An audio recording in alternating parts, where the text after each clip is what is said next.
जय गुरुदेव। नमस्कार। पितृपक्ष चल रहा है। ये कुछ दिनों से लग रहा था कि पितृपक्ष पर एक वीडियो बनाया जाए और इसके बारे में मेरे पास जो जानकारी है वो आप लोगों के साथ मैं साझा करूं। पर जैसा कि मेरा आदत है, आज बनाऊं कल बनाऊं, नहीं हो पा रहा था। और तब तक कल हमारे एक अच्छे परिचित किशोर जी, जो गुवाहाटी यूनिवर्सिटी में कंप्यूटर साइंस के प्रोफेसर हैं, उन्होंने भी रिक्वेस्ट किया कि भैया पितृपक्ष पर कोई वीडियो बना के आप अपनी जानकारी हम लोग के साथ शेयर करें। तो मुझे लगा कि नहीं नहीं, मुझे अब बनाना चाहिए। तो ये पितृपक्ष एक्चुअली जो है, ये समय हमारे पूर्वजों के प्रति ग्रैटिट्यूड का समय है, उनके प्रति आभार का समय है। उनका ये जो हमारा 15 दिन है, ये उनका एक दिन के बराबर है। तो मतलब ये जो 15 दिन है, तो उनका जो पितृ लोक है वहां पर एक दिन के बराबर है। तो वो एक दिन के लिए हमारे पास ये विजिट करने आ रहे हैं। तो हमारे लिए क्या कर्तव्य बनता है कि जब हमारे पूर्वज हमारे पास विजिट कर रहे हैं तो हम ग्रेटिट्यूड दिखाएं, उनको उनके प्रति आदर और सम्मान रखें। और अगर इसमें एक और एस्ट्रोलॉजिकली एस्पेक्ट ये है कि अगर पितृदोष है चार्ट में, तो फिर ये समय भी उसका निवारण के लिए एक अच्छा समय माना जाता है। तो एस्ट्रोलॉजिकली पितृदोष कैसे देखते हैं? तो एस्ट्रोलॉजिकली पितृदोष 9th हाउस ऐसे पिता का घर होता है। तो 9th हाउस में अगर मैलिफिक्स है, 9th हाउस अगर कंबस्टेड है, मार्स राहु है, तो उसको पितृदोष माना गया है। इसके अलावा जेमिनी एस्ट्रोलॉजी में नेचुरल कारका में राहु को जो है पितृ कारक नेचुरली माना गया है। तो राहु अगर मंगल के साथ है, राहु अगर शनि के साथ है, तो भी पितृदोष माना जाता है।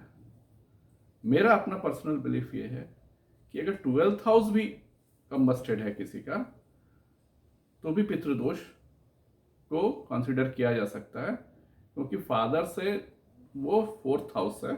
तो माने पिता का वो माँ का घर है, साथ में पिता का बनाया हुआ घर है, और आपकी माता का वो पिताजी का घर है। तो ये दोनों घर अगर किसी तरह से त्रुटिपूर्ण है तो पितृदोष की संभावना है। और इसके लक्षण क्या होते हैं? तो इसके लक्षण होते हैं कि अगर खाने में बार बार बाल का आ जाना, या फिर घर में अशांति का बना रहना, या कोई कंटिन्यूअस बीमार है, उनकी बीमारी ठीक नहीं हो रही है, या घर में कुछ शुभ कार्य होता है जैसे शादी विवाह या बच्चे का आना, और उस समय जो है आपका यहाँ अशांति झगड़ा झमेला या कंटिन्यूअस बाधा आना, तो दैट मीन्स ये बोला जाता है कि पितृ जो है वो किसी कारण खुश नहीं है, या उनका कोई एक छोटा सा इच्छा पूरा नहीं हुआ। ठीक है, तो ये है पितृदोष।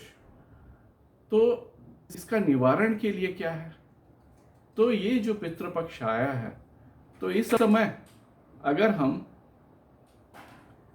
उन लोगों को जो राहु के कारक माने जाते हैं, जैसे वो रास्ता में घुमंतु भिखारी हुए, जो इधर उधर पड़े हुए, जिनका कोई घर बार नहीं। राहु क्या है? राहु वो है कि जिनको सामाजिक रूप से स्वीकृति नहीं दिया गया।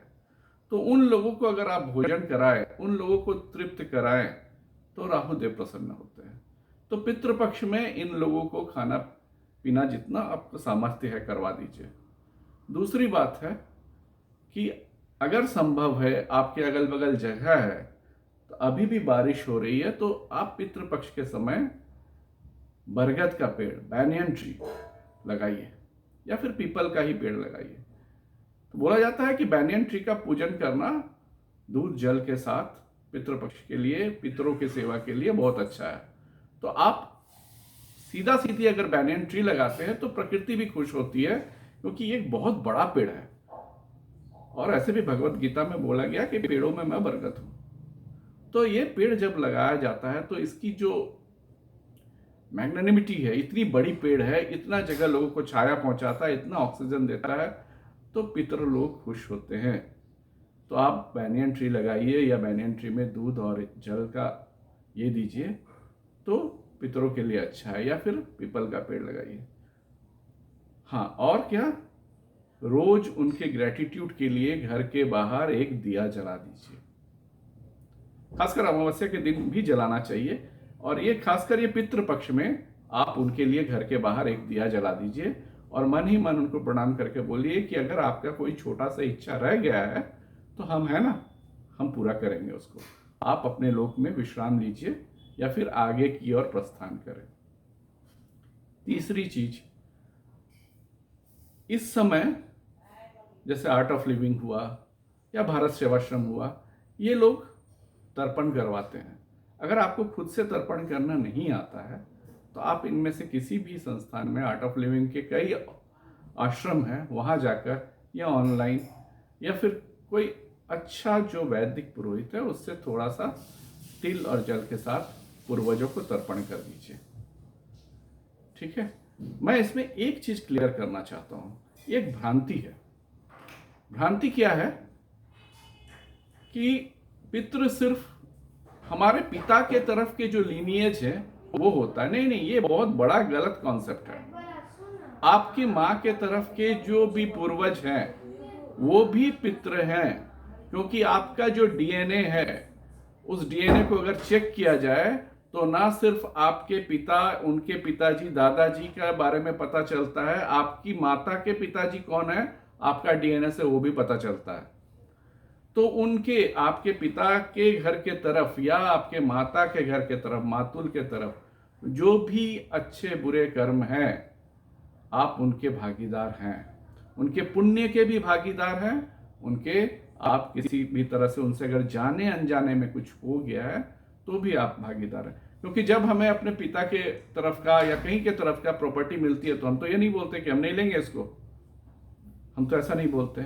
या हमारे पास जो नैसर्गिक गुण आता है उनके डीएनए की वजह से हम तो बोलते हैं नहीं नहीं हम इसका स्वीकार नहीं करेंगे। नहीं, हमको दोनों तरफ के चीजों को स्वीकार करना पड़ता है। तो इसीलिए जो तर्पण है, तर्पण में आप दोनों तरफ के लोगों को आप तर्पण कर सकते हैं, इसमें कोई बाधा नहीं है। दूसरी बात, महिलाओं को भी तर्पण करने का अधिकार है। सीता जी ने खुद किया था तर्पण, उसमें कहानी भी है। उन्होंने फल्गु नदी को श्राप दिया था कि तुम ऊपर के तरफ से सूख जाओगे, वो अलग मैटर है। पर वैदिक काल में महिलाओं को भी तर्पण का और श्राद्ध का पूरा अधिकार था। हाँ, हम एक सामाजिक व्यवस्था बनाने के लिए शादी के बाद जो होता है कि गोत्र बदल देते हैं, वो अलग बात है। वो क्योंकि ज़रूरत है, क्योंकि कन्या एक घर से दूसरा घर जा रही है। पर ये अधिकार उनसे कोई नहीं लिया कि वो अपने पिता का या अपने फोरफादर्स का वो तर्पण नहीं कर सकती या श्राद्ध नहीं कर सकती, उनको पूरा अधिकार है। तो ये पितृपक्ष के बारे में एक छोटी सी जानकारी थी जो आप लोगों के साथ शेयर करना था।